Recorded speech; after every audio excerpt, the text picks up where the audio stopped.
Hi guys. Hey, thanks for coming out to the channel. We want to thank you for your likes and your subscribes. Thank you for your support for the only channel out here offering you real solutions from the ancient Chinese medical cabinet of healing remedies, helping you figure out how to use these solutions in your everyday life. How many of you have refused to get something checked out because you have to make an appointment with your Western doctor or go to a clinic or a hospital? We don't even need COVID-19 for that to happen. In fact, I think maybe about 80% of my clientele does that. I do that. So if you're not going to go to your healthcare is going to have to come to you. And that's where this channel comes in.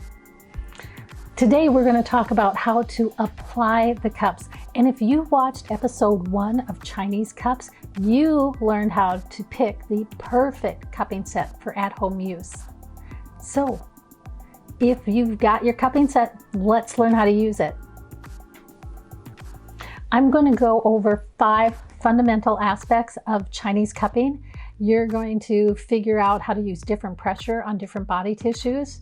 You're going to figure out how to have pain-free cupping removal, how many cups to use, how much time to use them. And at the end of this, you're going to learn about post-treatment precautions. You know, cupping is excellent for muscle tissue or adipose and fat tissue. You're going to cup these differently. But let's look at muscle tissue first, because most people are most familiar with cupping for pain relief.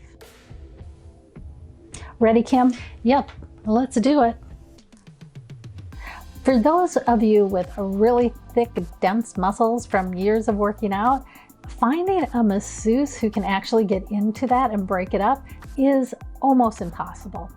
Exactly. That's where cupping comes in. I don't know anyone or anything who can get in as deep as cupping.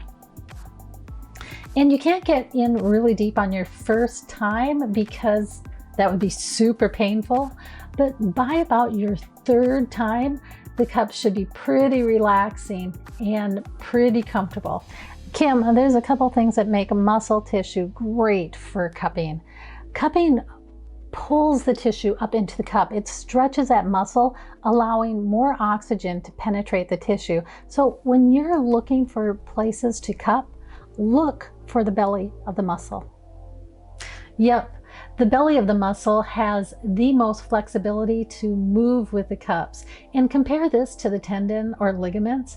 The tendon and ligaments, they're firmly attached to the bones, and they're much narrower and smaller.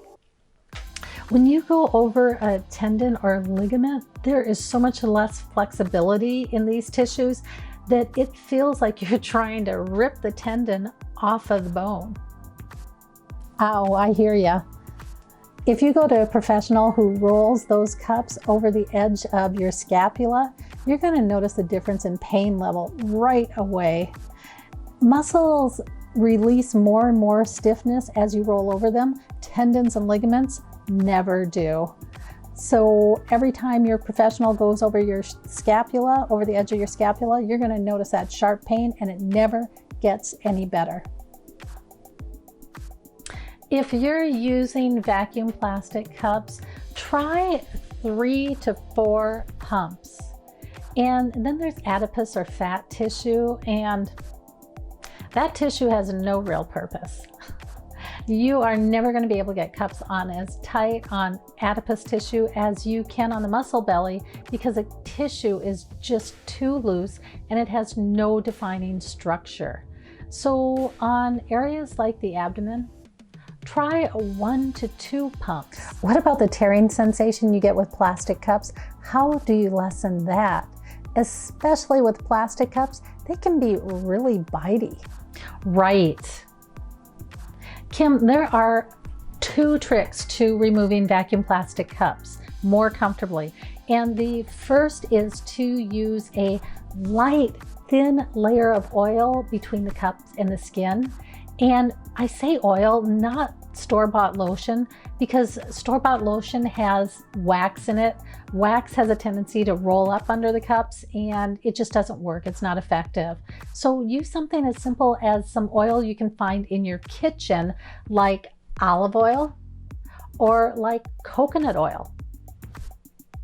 Put a light layer on between the skin and the cup, and it will keep the cups from sticking to the skin. And then there's this second trick. Vacuum seal cups are a little different than every other cup out there. Instead of trying to slip your finger underneath the cup and the skin, that's just going to increase the tearing sensation on your skin. On those cups, they have that vacuum seal on top of the cup. So just push that vacuum seal to the side. It's going to release the air locked in the cup, and you can just pop them off. On pretty much all the other cups, you're going to slip your finger in between the cup and the skin to release that vacuum seal. It's only on the plastic cups that you're going to push the nozzle to one side in order to break that seal. Right. There are different size cups for different tissues, so you're going to want to use your larger cups for larger areas and your smaller cups for smaller areas. The side of your leg, your IT band, you're going to want to use your largest cups there. And then if you look at your wrist, you're going to need to use smaller cups. So pick the right size cup for the size of the tissue. Let's talk about how long you leave cups on. Sure, in general, you can leave cups on anywhere from 5 to 20, 30 minutes. And really, it's going to be the first 5 minutes where the cups are really painful as the tissue learns to relax into the cup. And then it starts relaxing and becoming much less painful after that. Watch the cups after the first 5 minutes. If you have a lot of stagnation, cupping opens up the pores of the skin, and it can actually start pulling that stagnant blood and those stagnant body fluids up and out of the tissues. And cups leave marks anyway. When you pull that up, it's going to leave a lot more marks, and it can be kind of messy to clean that up. So you might want to pull them before it starts pulling up too much. And even though cups leave marks, it will take anywhere from 1 to 2 weeks for the mark to disappear.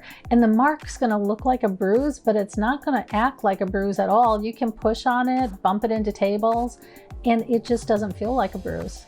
Nice. Thanks, Kim. Hey, how many cups should you use? Well, Kim, there is not a right or wrong answer to this question. Chinese medicine is very targeted at its use of cups and will select locations just like your practitioner is going to select acupuncture points. And this is part of the reason why cupping is so effective in Chinese medicine. And then there's the other method where you just put cups all over the painful location, and that can be useful too. I'm going to be putting out more training here on my YouTube channel, and you can find training in my web store at bestacupuncture.com that is going to be targeted to particular issues that you can access. Looking forward to that. Did you ever grow up with your mom saying, cover up your neck before you go outside, and there'd be a raging blizzard going on outside? I remember that. And people would say that because by covering up your neck before stepping out into the cold, you protected yourself from getting sick. I grew up in Minnesota, and I remember every spring when the weather was still icy, but it was so much warmer than winter, I would go running outside without a coat or a scarf or hat to play, and invariably I would get sick. And I hated getting sick and knew it was going to happen every time, but I couldn't remember to put a coat on and to cover up my neck. In Chinese medicine, part of the theory talks about how we get sick. And one of the ways is a wind invasion through the skin. Like spring and running outside without a coat or a scarf in the cold, a wind invasion is like exposing yourself to inclement weather without the proper protection. What a great story, Kim, and I remember that. So help us understand why that impacts cupping.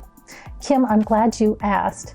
When you do cupping, you open up the pores of your skin, and in Chinese medicine, they believe that by opening up the pores, you are more susceptible to cold and wind. So after cupping, be sure to cover up your neck to protect yourself and your health. I hear ya. Okay, you're all prepared. You have your cups. Let's put them on. Let's do it.